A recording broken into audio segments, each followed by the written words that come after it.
c'est normal, on est en santé, c'est normal. Non, c'est pas normal, c'est une grâce. Parce que Dieu vous l'accorde sans rien payer.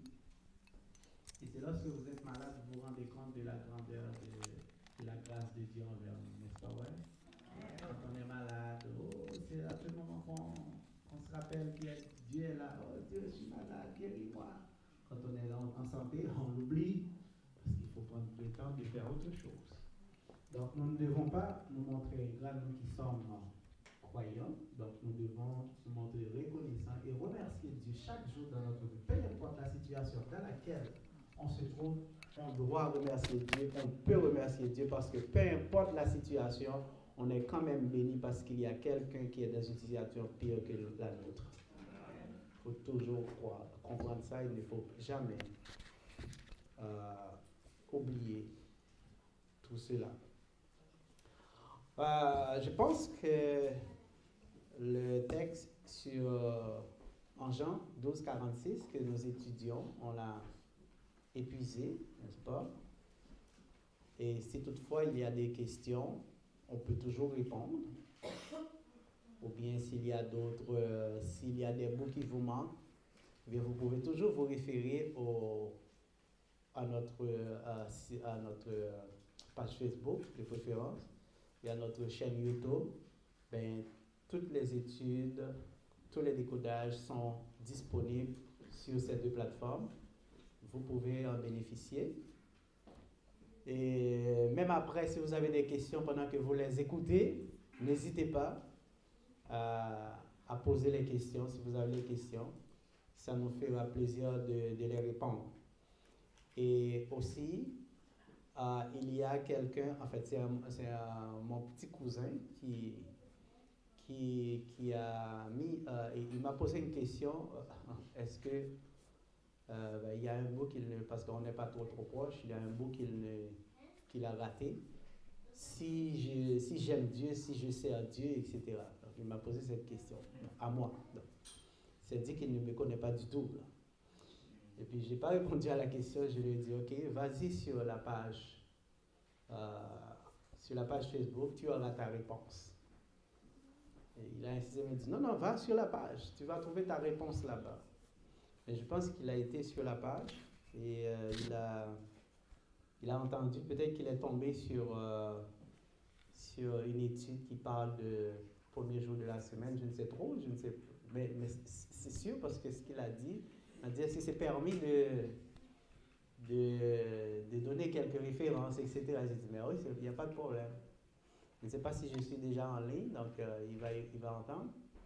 Et puis, si vous allez sur la page, vous allez voir aussi sa question. Il a mis Jean 14, 15. Donc, si vous m'aimez, gardez mes commandements. Mais je sais que mon oncle, qui est son père, est adventiste. Donc, c'est sûr que lui aussi, il est aussi adventiste. Mais on ne s'est jamais parlé de l'évangile, etc. Et puis, je lui ai dit, mais tu as mis un verset.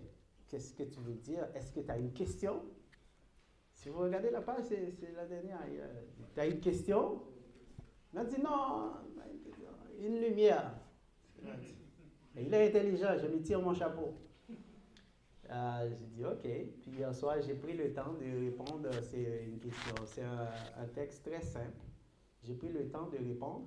Pourquoi j'en parle? C'est parce que aujourd'hui, on devrait réviser Luc 24, paragraphe 1 à 8, qui parle, or le premier jour de la semaine, de grand matin, elles vinrent au sépulcre apportant les aromates qu'elles avaient préparés. Donc, et la réponse, je crois que la réponse, je l'ai mis aussi, je lui ai envoyé la réponse, j'ai mis la réponse publique, vous pouvez aller voir sur la page Facebook. J'ai analysé le texte pour lui et puis je lui ai donné la réponse. Et donc j'espère qu'il va comprendre et s'il a toujours des questions, je lui invite à continuer à poser. Pour tous ceux qui nous écoutent, sur tous les internautes, si vous avez des questions, n'hésitez pas à poser vos questions, ça nous fera toujours plaisir de les répondre à la lumière de la doctrine. C'est toujours important de ne pas garder vos questions si quelque chose n'apparaît pas trop clair, si vous êtes un petit peu mal à l'aise avec quelque chose, posez la question et puis nous sommes là pour faire la lumière là-dessus avec plaisir. Aujourd'hui, nous allons réviser Luc 24, paragraphe 1 à 8, principalement le paragraphe 1er, où nous lisons « Or, le premier jour de la semaine, de grand matin, elles vinrent au sépulcre apportant les aromates qu'elles avaient préparés. Elles trouvèrent la pierre roulée. De devant le sépulcre étant entrées, elles ne trouvèrent pas le corps du Seigneur Jésus. »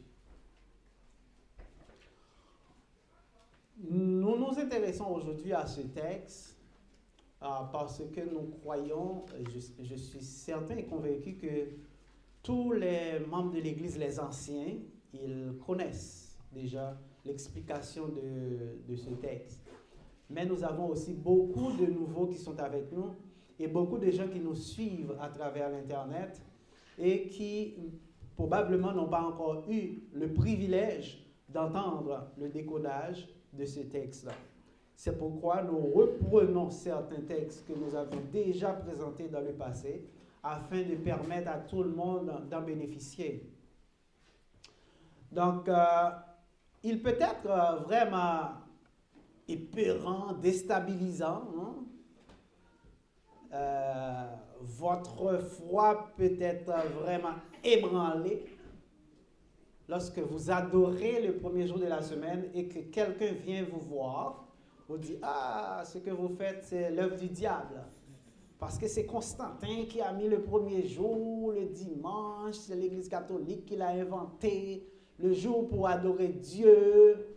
C'est le samedi, c'est le sabbat de l'Éternel qu'il faut observer, etc. Donc, ils sont vraiment très, très convaincus que ce qu'ils disent, c'est la pure vérité. Parce que, comme on dit, il faut observer les commandements. Et Jésus a dit, si vous m'aimez, gardez mes commandements. Donc, ils prennent un texte qu'ils tirent de son contexte pour appuyer, pour asseoir une fausse croyance. Et ça arrive souvent que des gens prennent une partie d'un texte et puis ils vous disent, voilà, d'après ce que dit ce texte, c'est ça. Mais ils font fi de l'ensemble du contexte qui entoure cette portion considérée. Et c'est là que ça devient un prétexte pour asseoir, pour appuyer sa croyance. On invente des prétextes. On trouve des prétextes à travers des textes bibliques tirés de leur contexte. Donc, nous autres, qu'est-ce que nous faisons au prime abord lorsque quelqu'un cite un texte? Bon, généralement qu'ils appellent un verset. On laisse le texte choisi et on va voir ce qui entoure ce texte. C'est quoi le contexte? Qui parlait? À qui il parlait? Pourquoi il parlait? Quel message voulait-il faire passer? C'est ça l'important quand vous considérez un texte biblique. Parce que ce n'est pas tout ce qui est dit dans la Bible qui vous concerne aujourd'hui. Et ce n'est pas tout ce qui est dit dans le Nouveau Testament qui se rapporte aussi à l'Ancien Testament. Il faut considérer les choses dans leur contexte, sinon on va juste dire des prétextes. Et lorsqu'on ne tient pas compte non plus de la période, du temps, etc., on devient comme anachronique. Et on peut faire dire à la Bible tout ce qu'on veut suivant son intérêt. Mais ce n'est pas parce que vous le dites qui fait que c'est la vérité. Donc, chers amis, un nouveau baptisé qui n'a pas encore la solidité spirituelle, doctrinale, peut être troublé s'il entend que quelqu'un lui montre qu'il faut observer le sabbat. Et c'est pourquoi nous reprenons ces textes. Pour conforter, pour consolider votre foi dans la doctrine du Christ. Donc, chers amis, notre objectif, c'est de rejeter d'un revers de main toute prétention suivant laquelle l'adoration doit se faire le samedi, le jour du sabbat. Regardons, pour cela, nous devons regarder le texte avec attention. Luc 24, paragraphe 1er. Or, le premier jour de la semaine. Cette séquence, dans le texte original, se dit Te demiaton sabbaton. Regardons ensemble le texte suivant l'original. On a te ici qui est le datif singulier de he. C'est un déterminant défini. C'est l'article au féminin ici, te, ça veut dire là. Donc, ce déterminant, lorsqu'on utilise un déterminant, un article défini, il confère deux valeurs au vocable devant lequel il est placé. Quelles sont ces deux valeurs? La valeur d'anaphorique, une valeur d'anaphorique, une valeur généralisante. Qu'est-ce que ça veut dire, une valeur d'anaphorique? C'est une valeur dans laquelle tout le monde comprend de quoi on parle. Quand on parle de... Une valeur d'anaphorique, quand on dit que l'article confère une valeur d'anaphorique, ça veut dire quoi? Vous êtes d'accord avec l'explication de Frère France? C'est l'inverse. Ok, c'est quoi alors? C'est comme le soleil, ça C'est l'unicité, on parle de l'unicité de la chose, la singularité de la chose. Et quand on dit le soleil, c'est un soleil, tout le monde. Par ensemble, une personne à la fois, pour qu'on puisse en bénéficier. On privilégie les sœurs, elles sont fortes. On a dit, c'est au bas qu'on a l'église, il y a peut-être un cas, il faut qui si frotte, c'est pique. Oui, c'est quoi? Ouais.